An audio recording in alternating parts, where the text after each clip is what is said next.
Whoa. Look at that. Our names are Mike and Heather. We're traveling the US in our van Appa on a mission to visit all 50 states. Subscribe and join us as we try to figure out this whole van life thing. As always, thanks for watching. Hello and welcome to Colorado. Yesterday we left Nebraska and traveled into Colorado, which is our 34th state. I think so. Wow, Let's yeah. count this. Okay, wait, we're counting the map. We have 16 left. So this is our 34th state, which is kind of hard to believe. It's mind-blowing that we've been on this journey for so long, and I'm just very grateful to even have had this opportunity to be knocking out all of the states in our 50-state goal list. So we are super excited to be here in Colorado. It's a state that I've always been super fond of. So to come back with Heather is just super exciting. Tomorrow we are going to make our way into the Rocky Mountain National Park.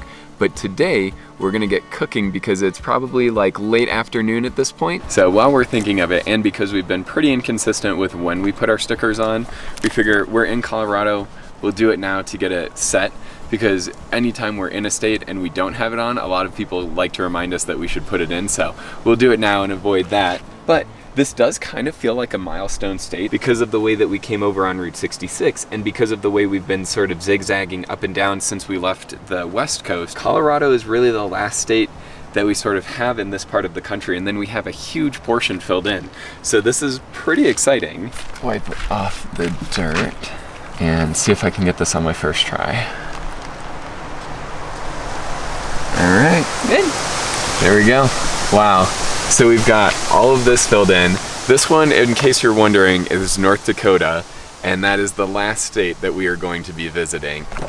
The reason why we're saving North Dakota as last is because I found out that there's actually a Save the Best for Last club. Because there's not really a huge amount of tourism going to the state, I think North Dakota picked that up. So they made their very own tourist activity, which is the Save the Best for Last club. So it's exactly how it sounds, where if you visit all 49 states and save North Dakota for last, you're allowed to be in the Save the Best for Last club, where you go to their capital, you get a certificate, you get a free t-shirt, and you get to sign your name in the record book. So as soon as I found that out, even though we've been dancing around North Dakota, I was like, Mike, we are absolutely not going to North Dakota, even though we were literally like a couple miles away from it at one point. But no, I am getting my free t-shirt. I never felt tomorrow closing in this fast, guess time's in a rush.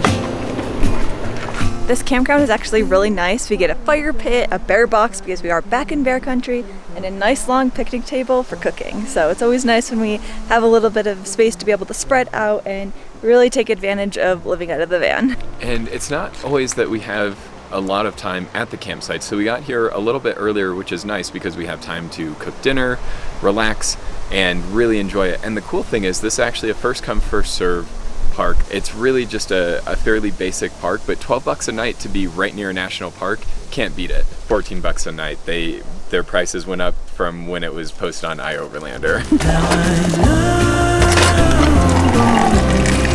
what it means to grow. Yeah, now I know. So do one spoon each. Time I got, it is just enough to get by. Oh, now I know what it means to grow. Yeah, now I know the time I got, it is just enough to get by. Yeah, it is just enough to get by.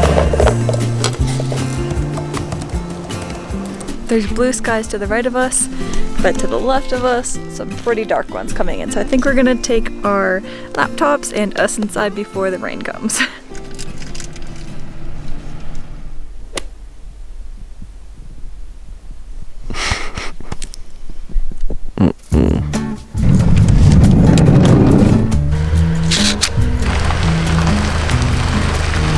Good morning. We have left our campground to head into Rocky Mountain National Park, but we didn't think far enough ahead to get a reservation. I don't know why neither of us have thought of it, because the majority of the national parks that we've gone to on this road trip has required a driving pass reservation, but we didn't think to get one for today. So unfortunately, the only timed entry that's available left still on the website was at 1:30. It is 9:30, so we have a few hours to kill before we're actually allowed into the park. But if you are coming to any of the national parks, it's always a good idea to check online a couple days before, or honestly a few weeks before, to make sure that it's not a timed entry one, and if it is, make sure that you get it that far in advance because they definitely fill up. So now we are parked in a Starbucks parking lot, and I think we're just going to be able to work on our computers in the back, which isn't necessarily a bad thing, so it's a blessing in disguise. There are two different types of permits that they have. One that has access to Bear Lake Road, which has a lot of the more popular park trail hikes starting from there. The other one gives you access to everything else, which is the one that we got. So we're doing the Trail Ridge Road, which is the highest drive in the national park system, and I think that it tops out around the Continental Divide at 12,000 feet, so that should be really cool. We'll be able to drive through some awesome alpine zones, and then hopefully we'll be able to get a hike in later this afternoon to sort of wrap up our day at Rocky Mountain National Park.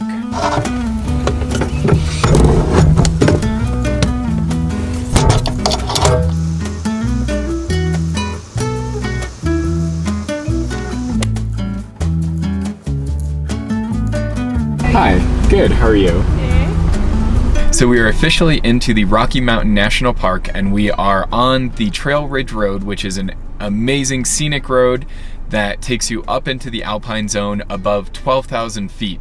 So that's going to be a completely different environment, and we're already starting at over 7,000, so we're in a high altitude and we're just going up. Yeah, our ears are popping, we're feeling some of the pressure, so we're getting up there. So there are actually two ways that you can get up to the Alpine Visitor Center here at the park. One of them is the original 1920s road that people would have driven their Model Ts up, and that is the Old Falls Road. Mm-hmm. It's a dirt road, incredibly steep, drop off, no rails, one way uphill, and we love our van, but our van does not love hills, so that just did not sound like a good idea. Yeah, I think that you can get to grades of steepness around 17%, whereas this road I think is maxed out at 7%, so a much easier drive uphill for Appa. But it does sound like a really cool experience and a beautiful one at that, and to be going down it knowing that Model Ts were going up that treacherous of terrain would be really cool, but next time, maybe when we're in a different vehicle. We're able to get a gypsy guide, which if you have been with us before, you'll know is something we absolutely love bringing along with us into national parks and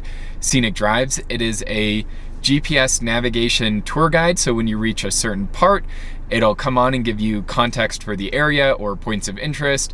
So we love having it. It definitely adds context and just an added element to the experience when we're doing these types of things. Makes us appreciate it a little bit more. Yep, and we learned something along the way too, which is always fun. Today is definitely going to be much more of a sightseeing day rather than a heavy hiking day. We had to be flexible and change our plans once we found out that we did not plan properly to get the pass for earlier in the day, which would have allowed for more hiking, but honestly, I'm not that mad about it. My favorite part of going to national parks is not the hiking, it's looking for wildlife, which we can still do on the scenic drive. And fingers crossed, one of the things that would be so cool to see is a pika, and they only are in alpine zones because they need that high elevation environment to survive.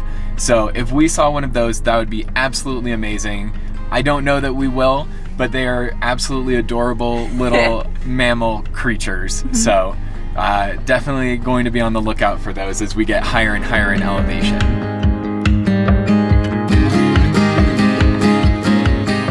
We have come to our first stop, which is the Many Parks Overlook. It's supposed to have some amazing views, and hopefully we'll be able to see Long's Peak, which is the tallest mountain here in the park at over 14,000 feet. We're just gearing up a little bit more. I put on a thicker sweatshirt, Mike put on his shoes, and now we're ready to go look at the overlook.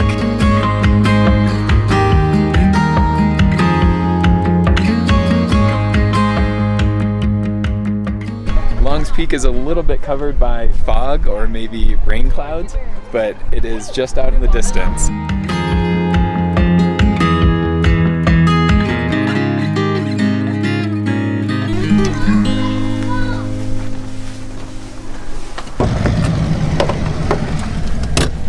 All right, well that was cool.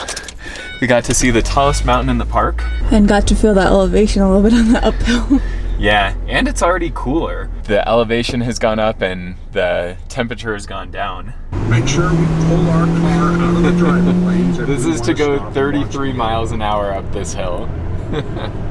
And that's why we're not taking the dirt road. We've said Appa's not the best at getting up hills and absolutely not the best at getting up hills with any kind of speed, but we've always made it. There's never been a time where we weren't able to go up any of the different roads that we've been in, whether they're steep city streets or scenic trails and roadways. We've always gotten it done.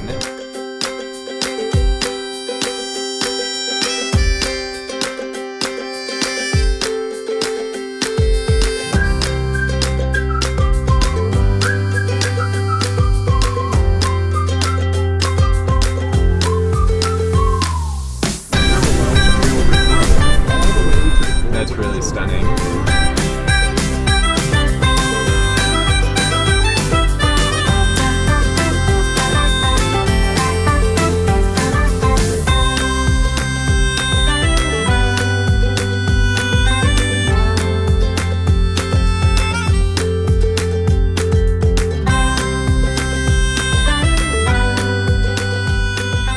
We're back in the van after a very cool overlook spot. Not only did we get sweeping mountain views and got to see where the glaciers carved through the canyon area, we got to see marmots and pikas. Normally, to get to see this kind of environment, you have to put in a ton of legwork, and so to be able to drive here and look at all of this is really amazing. And yeah, the pika were so cool. They look like little mice, but they're more closely related to rabbits, as our gypsy guide told us, and they were so adorable. Yeah, but pika has been like on our bucket list of animals to see in national parks for the longest time. So the fact that we finally got to see one means that if we do nothing else in this Rocky Mountain National Park, our day has been made. A path for the road had to be blasted through this ridge. Just past the rock cut is a parking area with outstanding views. And from there, we can also walk on the Tundra Communities Trail, if the weather is nice, of course.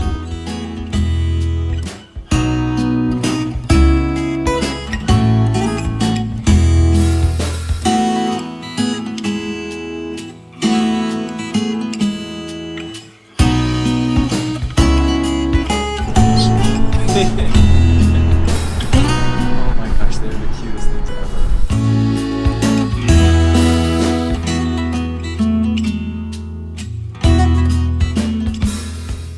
We, I think, have wanted to see pika since we saw them in a documentary and thought that they were so cute. But it's so neat to watch them as they're doing their thing, because they live in the Alpine zone year-round and they're actually active the whole year. So they don't hibernate or anything like the marmots where they kind of eat and then hibernate for the winter. They're always here and always active, so they need those food stores. So we saw so many of them just like grabbing huge mouthfuls of greens to bring back to their dens.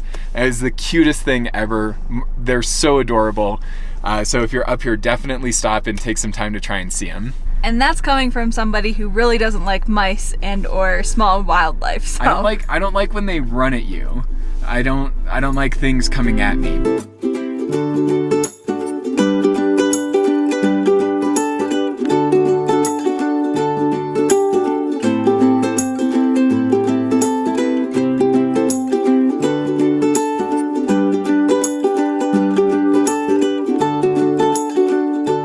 The tallest visitor center in all of the national parks. So this is Huffer's Hill because it's got a pretty good steepness, and we're up at high elevation, so probably we'll be huffing and puffing at the end of it. All right, how do you think we're gonna do? Are we gonna huff and puff?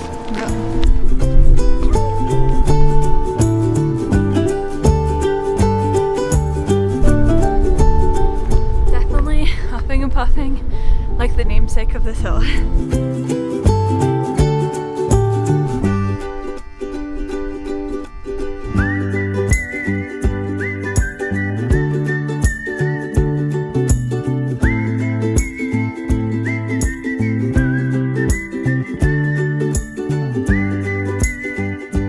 Once you get to the top, you're done huffing and puffing, because now I'm fine. But we did make it to the top. 12,005 feet above sea level. Yep, we made it. So that is, what's a mile? 5,680 feet. So well above 2 miles above sea level up here in the Rocky Mountain National Park. But now we're going down to get our passport book stamped at the highest visitor center in all of the national parks.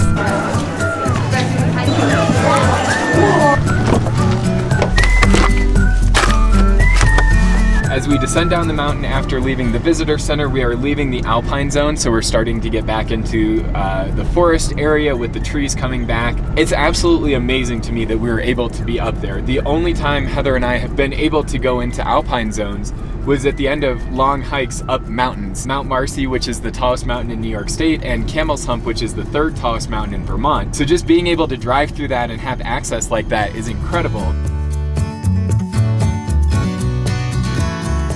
Elk jam. We saw our first elk. Well, Heather's actually seen a few out of her side, but we haven't had a spot that was safe to stop at. So that was the first one that we've seen that we were able to get on camera, but we're starting to see some of those big wildlife creatures through here. Just where we saw the elk is the Continental Divide, so we pulled over to get ourselves a cheesy picture in front of it.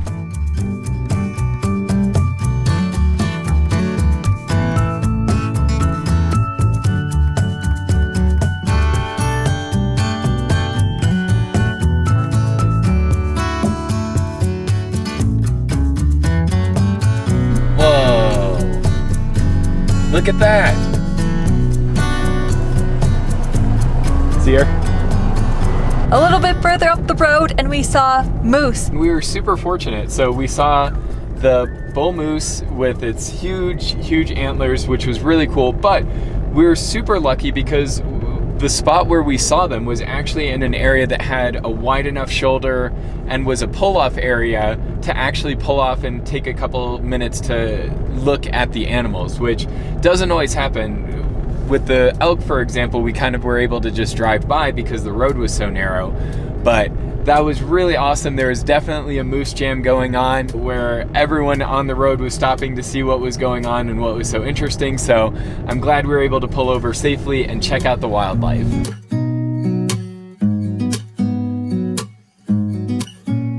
So we have officially left the Rocky Mountain National Park through the Grand Lake exit. We are going to be headed down to Colorado Springs next. So rather than backtrack all the way through the park, we're just gonna keep on going. Yeah, so this was absolutely amazing. I'm gonna pull in here just for a sec. I think without a doubt, this is 100% a park that we're going to come back to. There's some cool trails that we would like to do, as well as just spending more time in this area. And seeing the moose at the very end of our journey down the Trail Ridge Road was just the cherry on top of a perfect day in the national park.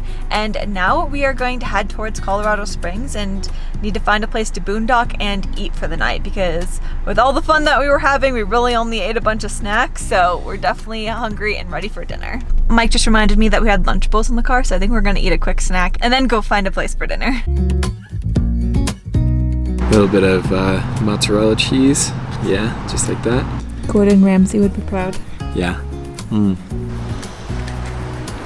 These are terrible. What?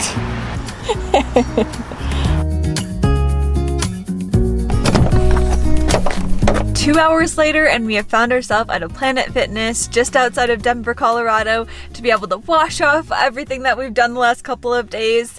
I don't think that we're gonna get a nice, pretty boondocking or camping spot tonight. It's definitely gonna be in a parking lot, but a shower is always much appreciated, so I can't really complain, because once we do get into more of like the cities, we get more Planet Fitness, but the boondocking options go down. So life's all about balance. Yesterday we got the pretty camping, and today it's probably gonna be a Walmart parking lot. So we are showered and we have picked ourselves up some dinner. I'm not gonna say that we have the best diet today between the Lunchables and Burger King, but you gotta do what you gotta do. And maybe one day we'll actually go to a Planet Fitness and work out, but today is not that day. We're going to stop in this parking lot and eat food, and then we're probably gonna just find a parking lot that we can post up in as we make our way down towards Colorado Springs tomorrow. So we hope that you have enjoyed this video, and we look forward to sharing our adventures in the Colorado Spring area and some other places in Colorado as well. So thanks again for watching, and we'll see you in the next one.